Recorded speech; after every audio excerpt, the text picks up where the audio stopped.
עשינו אז 9 שאלות, אני אעבור עליהן.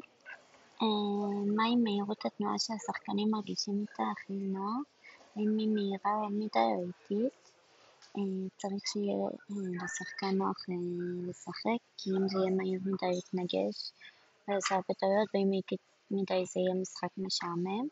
האם השחקנים מרגישים שהמיני-מפה והקו על המפה ברורים? האם הם מצליחים למצוא את הדרך בלי ללכת לאיבוד?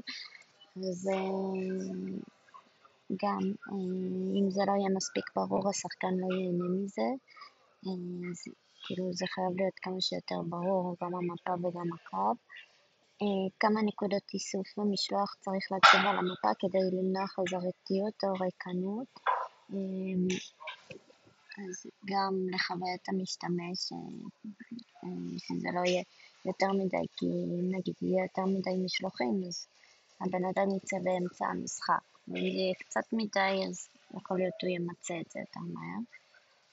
האם השחקן מבין בתוך 30 שניות איך לזוז, איפה לקחת משלוח ולאן עליו ללכת? זה פשוט כדי שהשחקן יבין איך משחקים. כמה זמן לוקח לשחקנים להשלים משלוח אחד? האם זמן קצר מדי או ארוך מדי? אנחנו רוצים שזה תמיד יהיה מאוזן. האם השחקנים מרגישים צורך בשדרוגים עתידיים, למשל מהירות או רווח, אם יתווספו? האם תנועת המצלמה נוחה וברורה, או שיש צורך להתאים את קצב ההחלקה?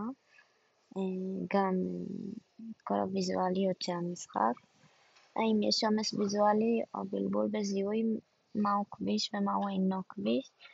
אז אנחנו צריכים שהמשחק יהיה לא יותר מדי מקושקש ולא יותר מדי דברים, כדי שהשחקן יוכל לדעת במה להתמקד. האם השחקן מרגיש מוטיבציה להמשיך לשחק אחרי המשלוח הראשון? כי בעצם אנחנו רוצים שהשחקן ירצה לשחק כמה שיותר, ולא אחרי איזה פעם אחת יבין שהמשחק הוא לא כיפי או משהו בסגנון. אנחנו רוצים שכמה שיותר אנשים ירצו לשחק בו, ובגלל זה הוא צריך להיות, כאילו המשלוח הראשון אמור להיות מענה. וזהו, זה כל השאלות שעשינו. זהו.